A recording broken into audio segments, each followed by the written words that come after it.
Assalamualaikum warahmatullahi wabarakatuh. Alhamdulillah wassalatu wassalamu ala Rasulillah wa ala alihi wa ashabihi wa mawala. Baik, perkenalkan nama saya Aldi Habibur Rahman dengan NIM 2114020026. Pada video kali ini saya akan menjelaskan beberapa materi yang ada dalam mata kuliah Sharaf At-Tatbiqi.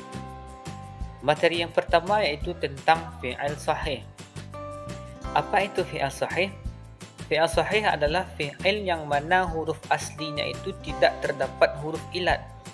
Huruf ilat diantaranya yakni huruf alif, waw, dan ya. Kemudian sama-sama bisa kita lihat pada contoh yang telah saya paparkan di dalam PPT. Fi'il sahih ini terbagi kepada 3 macam. Yang pertama salim, yang kedua mahmuz, dan yang ketiga mudha'af. Yang pertama salim. Apa itu fi'il salim?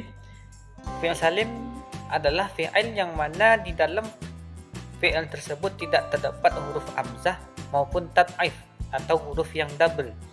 Contohnya sama-sama bisa kita lihat pada PPT yang sudah saya buat. Yang pertama yaitu fataha, yang kedua alima, dan yang ketiga kabura.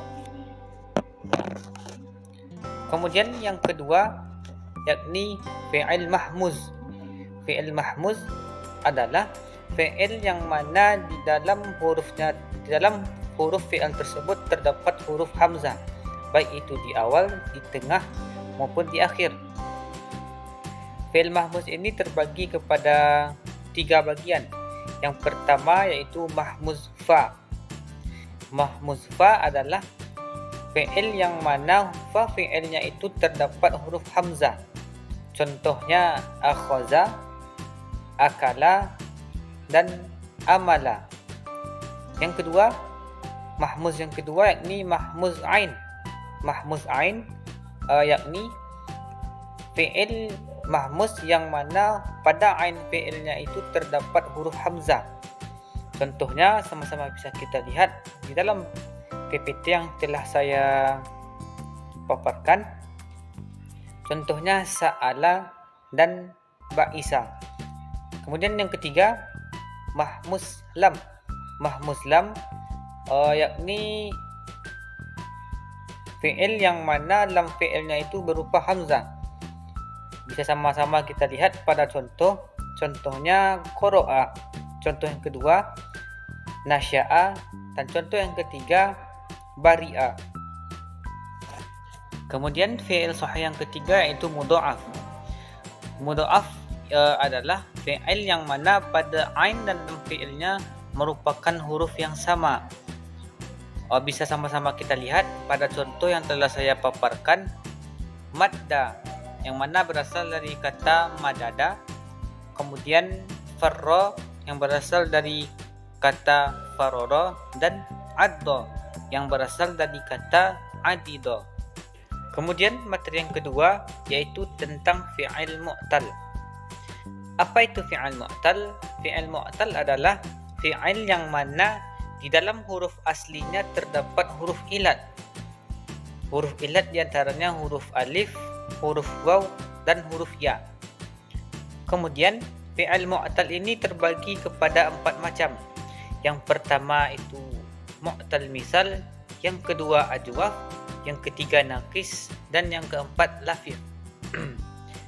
Kita masuk kepada yang pertama yaitu mu'tal misal. Mu'tal misal bisa sama-sama kita lihat pada PPT yang telah saya buat. Mu'tal misal adalah fi'il mu'tal yang mana huruf ilatnya terdapat pada fa fi'il atau terdapat pada huruf pertamanya. Bisa sama-sama kita lihat pada contoh yang telah saya paparkan. Contohnya wajada, yasara, dan wajila. Bisa sama-sama kita lihat pada contoh tersebut fa fi'il dari setiap contoh tersebut merupakan huruf illat. Kemudian yang kedua ajwaf. Mu'tal ajwaf adalah fi'il yang mana ain fi'ilnya itu berupa huruf ilat. atau huruf keduanya merupakan huruf illat. Bisa sama-sama kita lihat pada contoh yang telah saya paparkan di PPT. Contohnya qama, toba, dan saro. Bisa kita lihat huruf kedua atau ain fi'il dari ketiga contoh tersebut merupakan huruf illat. Kemudian yang ketiga yaitu naqis. Mu'tal naqis adalah fi'il yang mana lam fi'ilnya berupa huruf illat atau huruf ketiganya merupakan huruf illat. Bisa sama-sama kita lihat pada contoh yang telah saya paparkan di dalam PPT. Yang pertama yaitu roma, yang kedua laqiya, dan yang ketiga ghaza. Bisa sama-sama kita lihat huruf terakhir atau lam fi'il dari ketiga kata tersebut merupakan huruf illat. Kemudian yang keempat yaitu mu'tal lafif. Lafif ini mu'tal yang terdapat dua buah huruf illat pada kata dasarnya. Kemudian lafif ini juga terbagi kepada dua bagian. Yang pertama lafif makrun dan yang kedua lafif mafruk. Yang pertama lafif makrun. Lafif makrun ini yaitu fi'il yang mana pada ain fi'il dan lam fi'ilnya berupa huruf illat. Bisa sama-sama kita lihat pada PPT yang telah saya paparkan. Contohnya yaitu towa. Contoh yang kedua syara, dan contoh yang ketiga rawaya. Bisa sama-sama kita analisis dan kita lihat dari ketiga contoh tersebut ain fi'il dan lam fi'il dari ketiga contoh tersebut merupakan huruf illat. Kemudian yang kedua yaitu lafif mafruk. Lafif mafruk adalah fi'il yang mana pada fa fi'il dan lam fi'ilnya itu berupa huruf illat. Jadi ada dua huruf illat pada fa fi'il dan pada lam fi'il. Bisa sama-sama kita lihat pada contoh yang telah saya berikan. Yang pertama wafa, yang kedua waqiya, dan yang ketiga wajiyah.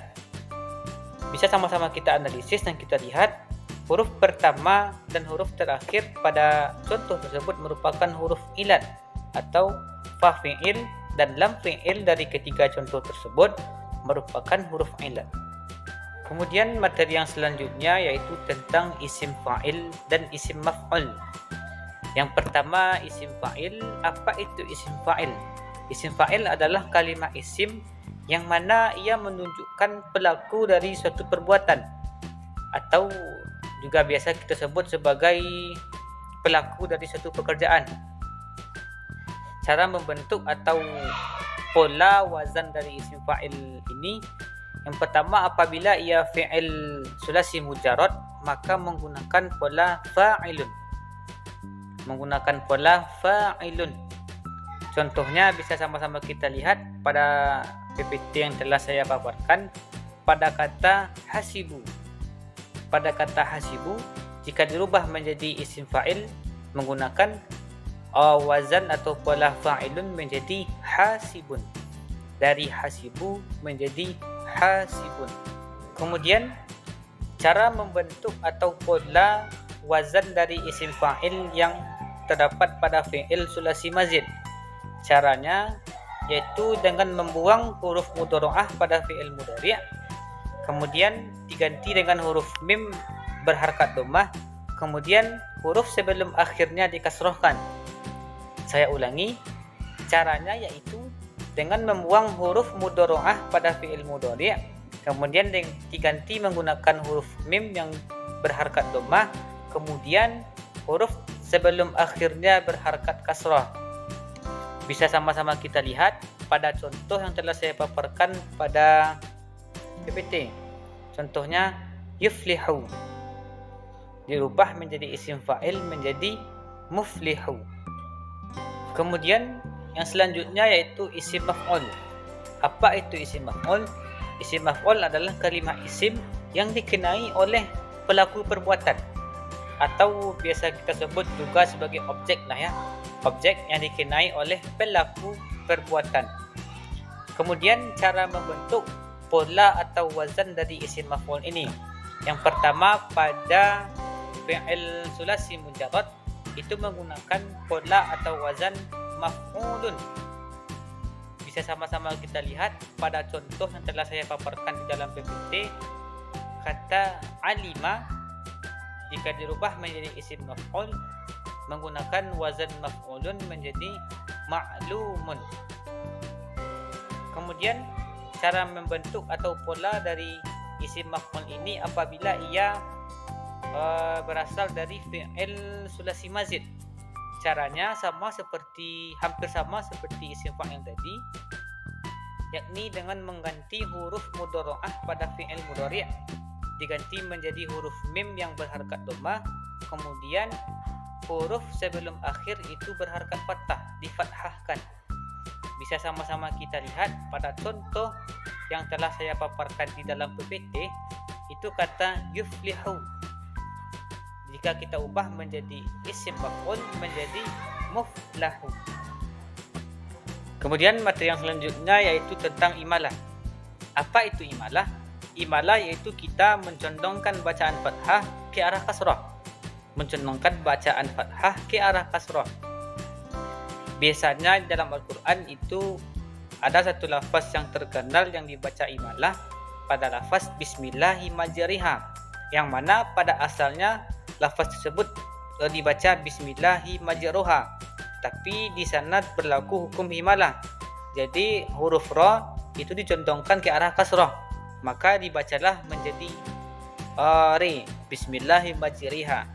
Kemudian di dalam ilmu sharaf ini ada beberapa sebab, beberapa pola suatu kata itu bisa berlaku hukum imalah atau bisa kita baca imalah. Dimulai dari ada huruf alif, ada ya maksurah dan lain-lain. Ada 8 yang saya paparkan di dalam PPT, tapi saya mengambil kesimpulan bahwa hukum imalah ini bisa terjadi apabila yaitu harakat fathah bertemu dengan alif atau mad, atau harakat fathah bertemu dengan alif maksurah. Bisa kita baca imalah, bisa terjadi hukum imalah. Contohnya pada kata ba'a bisa dibaca menjadi be'a, pada kata salimun bisa dibaca menjadi selim, atau yang terkenal itu pada surat Wadduha, itu merupakan salah satu dari qiraat sab'ah, itu bisa dibaca wadduhai wallaili idza saja ma wadda'aka rabbuka wa ma qala. Mungkin hanya sekian materi yang dapat saya paparkan pada video kali ini. Terima kasih atas segala perhatian dan mudah-mudahan teman-teman semua paham atas apa yang saya sampaikan, dan mohon maaf atas segala kekurangan dan kata-kata yang tidak pada tempatnya. Saya sudahi dengan billahi taufiq wal hidayah. Assalamualaikum warahmatullahi wabarakatuh. Yuk.